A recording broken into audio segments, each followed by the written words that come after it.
Hola, bienvenidos. Mi nombre es José Manuel López García. Tutorial sobre Locke. Bienvenidos también a los oyentes de Hablando de Filosofía y Radiosofando de México. John Locke, o John Locke, según como lo queramos pronunciar, en español o en inglés, fue un gran pensador o filósofo que nació en Inglaterra en el año 1632 y murió en el año 1704. Locke estudió en Oxford, no le interesaba la escolástica, pero lee a Descartes y a otros filósofos, se interesa por las ciencias, fundamentalmente por la física y la química, y se hizo amigo de Boyle, además de estudiar medicina. Se ha sabido que fue un puritano convencido. El puritanismo era una facción radical del protestantismo calvinista. En cuanto a su producción filosófica, cabe destacar varias obras, entre ellas, por ejemplo, dos tratados sobre el gobierno civil del año 1690, que fue el año en que se publicó esta obra. También su obra más importante, que es Ensayo sobre el entendimiento humano de 1690, aunque ya trabajaba sobre ella desde el año 1671. Y que surgió como pues la reunión de un grupo de amigos, filósofos y otros hombres de ciencia, y hablando sobre temas precisamente en relación con el conocimiento, que es la memoria, que son las ideas, que es la imaginación, que es el entendimiento, que es la experiencia, los límites del conocimiento, etcétera, etcétera. Además, durante su vida también entabló amistad con Newton, el gran matemático y físico británico, y dedicó John Locke el resto de su vida a escribir y también a ocupar algún cargo político de forma breve. Realmente es entendible que se le considere como el verdadero fundador del empirismo, porque su ensayo sobre el entendimiento humano fue el origen de esta corriente filosófica realmente.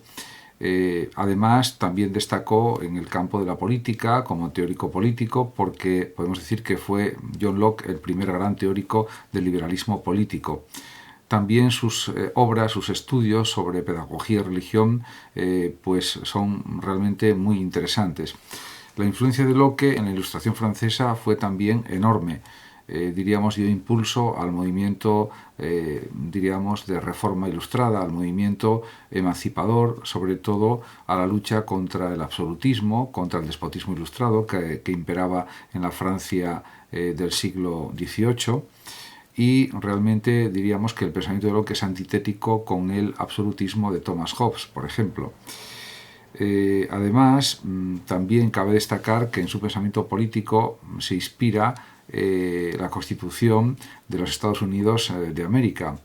Él mismo incluso había escrito una especie de esbozo de la Constitución liberal de Carolina. Además, también es destacable su libro sobre las cuestiones de la tolerancia, titulado Carta sobre la tolerancia, en el que afirma los valores de la libertad, de la propiedad, como en las restantes obras de filosofía política que escribió el propio John Locke. Ciertamente diríamos que la labor principal de Locke fue la de ser un teórico del conocimiento, junto con un filósofo político de primer nivel. Diríamos que Locke es el primero que determina cuál es el objetivo de lo que se llamará más tarde epistemología, gnoseología o teoría del conocimiento. Y el método empleado para descubrir los puntos principales de esta teoría del conocimiento es precisamente el método histórico, una especie de historia natural de la mente, o podemos decir también un análisis descriptivo de lo que hay o de lo que existe en la mente. De esta manera, John Locke quiere conocer el alcance de nuestro conocimiento, y diríamos que la palabra clave para entender todo esto es la experiencia. Todo entra por los sentidos, por la experiencia. La mente es una tabla rasa en la que no hay nada escrito al nacer, y se va llenando con los datos sensibles que nos vienen a través de las sensaciones de la experiencia a nuestra mente, a nuestra capacidad sensorial y perceptiva. Con la percepción le damos significado a las sensaciones que recibimos a través de los sentidos. Este sería, diríamos, el punto fundamental para entender bien lo que quiere dar, pues precisamente como la base de su teoría. Además, Locke define la idea como el objeto del pensamiento cuando un hombre piensa. Esta definición de Locke es muy parecida, muy semejante a la cartesiana. porque realmente procedía de Descartes. Se puede considerar que la teoría de las ideas del propio John Locke es una teoría representativa o representativista del conocimiento, que supone la idea como una especie de intermediario entre la cosa y la mente, y que representa la cosa en la mente, y por tanto el objeto de la mente es la idea y no directamente la cosa. Por otra parte, Locke, como ya se deduce de lo anteriormente explicado, niega que haya ideas innatas por nacimiento, sino que considera que todas las ideas proceden de unas sensaciones que han sido transformadas de alguna manera, pero en realidad las ideas proceden de las sensaciones. En definitiva, toda idea procede de la experiencia, y sobre esto John Locke no tiene ninguna duda. En cuanto a la clasificación de las ideas del conocimiento, de los grados de conocimiento, Locke considera que hay que distinguir las sensaciones que provienen de la experiencia externa, lo que él llama ideas de sensación, y que, de las que se puede ocupar la mente mediante la percepción, el recuerdo y el raciocinio. Además, tiene muy claro Locke que si la mente reflexiona sobre estas operaciones posee un nuevo tipo de experiencia, que es lo que él denomina experiencia interna, y un nuevo tipo de ideas, son las ideas de reflexión. Cuando la persona piensa, reflexiona sobre sus percepciones, sus recuerdos, etc., pues esto supone que hay un ejercicio reflexivo indudable por parte de la inteligencia. Pero esto se completa en el sistema de conocimiento que propone Locke con la consideración de que ambas clases de ideas, que son las ideas de sensación y las ideas de reflexión, pueden ser llamadas ideas simples, y así las denomina el mismo Locke, y son producidas por la experiencia directa.